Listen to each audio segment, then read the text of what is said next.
my friend, Tears on My Pillow. We're going to be playing this one in the key of G major and in the time signature of 12/8. Now, what does that mean? When we have far, far, that means that we're dividing our beats per measure. There are 4 quarter notes per measure. Usually we call them the downbeat.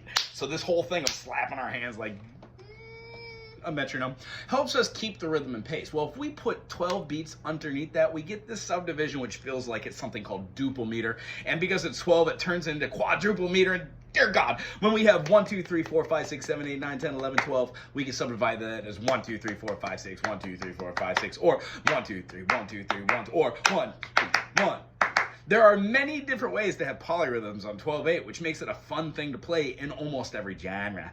If you dig this and you dig me and you dig this channel kind of, become a subscriber. If you are a musician and you want to learn more and I have time to help you, I will.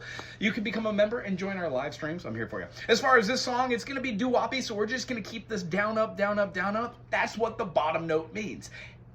12 beats are going to be excitingly playing the notes that we do, la la la la la la la la, the melody. And when we do the rhythm, it's going to be consistently holding that 12. 1, 2, 3, 4, 5, 6, 7, 8. 1, 2, 3, 4, 5, 6, 7, 8. Now, I love Frank Zappa, and this is the stuff that Zappa listened to. So when you hear Little Anthony, Tears on My Mind, or on my pillow rather, Sylvester Bradford wrote this, and the whole genre of the time was this doo-woppy acapella with a big old backing band. So very much fun. If you dig on this, we're going to be playing in the key of G. We have a G major as our 1 chord. We are going to be playing the relative minor, but rather than moving our fingers or even G golly whiz, go into a bar chord, which you should know how to do. Why not just play the G and wrap that finger around? It's a little bitty of a stretch, not too bad, but being able to put it there on the 4th fret with our pinky and then play the G major with the rest of them fingies is going to alleviate a lot of tension and moving around when you're playing lots of music. Here we go. When we play You Don't Remember Me, we're going to take our first finger, go to the G, and we're going to be playing the A note for the A minor. You can also add a C in there because the chord does resolve to a D7. So if you play an A minor, la la la la la, wa la la la la, and then just bar the whole thing a ding ding. D7. If you don't like doing that, you can play traditional D7, and there are multitudes of ways to play your inversions. If you don't know what an inversion is, check out this channel. Subscribe to be my friend, my friend. When we go through this, we have a G major to an E minor, our A minor with a C, and then our D7. I would split the diffie if you're quick. When we play through this, our next chord structure is going to be our C, and then our D7. So if you're holding your C with your 3rd finger, I would suggest just holding this and then putting it on the whole full 2nd finger on the 2nd fret and going back and forth between da, da, da, da. And then it goes right back to the walk down. Here's where it gets fun.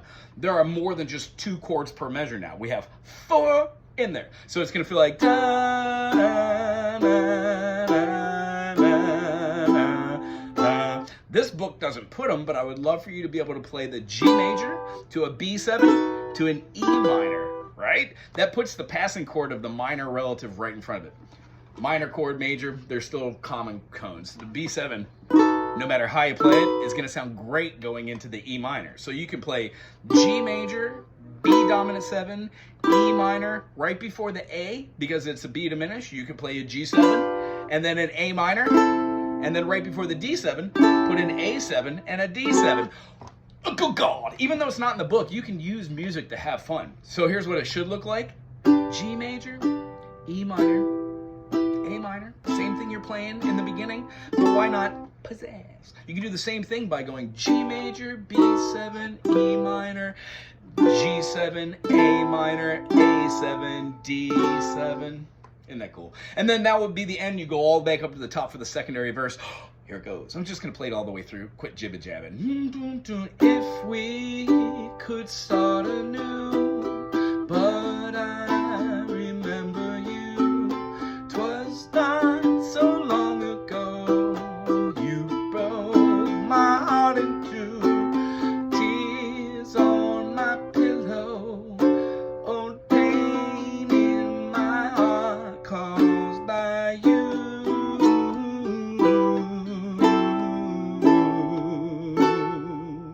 Second verse. If we could start anew, I wouldn't hesitate. Oh, gladly I'd take you back. tempt the hand of fate, and tears on my pillow, pain in my heart caused by you.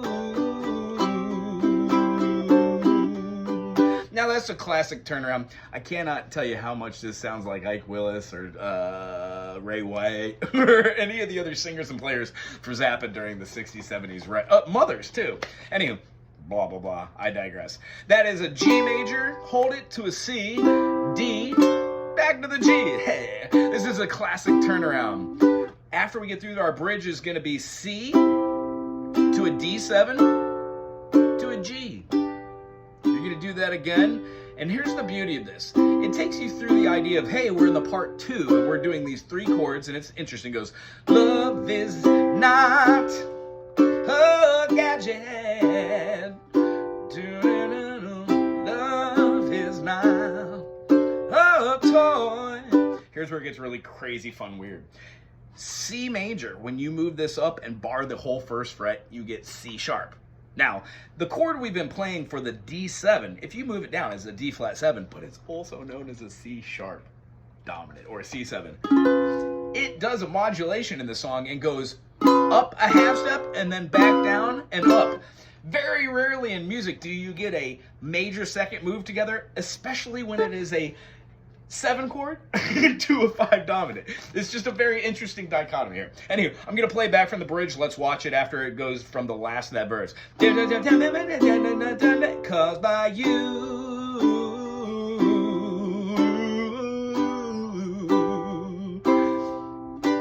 Love is not a gadget. 2, 3. Love is not a toy. Here it comes. When you find the one you love, she will fill your heart with joy. And before you go away, my darling, I think of me. Maybe we'll have a chance to end this misery. Tears on my pillow, pain in my heart caused by you. Now it says end there, but that little string of chords we did, I think sounds so good. Let's wrap that back up and end the song with that. Why not? Take a little liberté. Whoop, whoop, whoop. Tears on my pillow, pain in my heart caused by G, B dominant, E minor. We're going to be playing a G7, A minor, A7, D7, then end on G dominant 7. I hope you really enjoy this. I did. I've never played this one, never sight read it. I enjoy it. And if you want to follow along, these books that I work from are called the Ultimate Ukulele Fake Book. There's lots of music in there. It's a great thing to sight read, and it's a great thing to be able to share these songs with others. When you play them 40, 50, 100 trillion times, you kind of internalize them. So I hope you had a great time today. If you did, subscribe, put something cool in the comment section, and subscribe to be my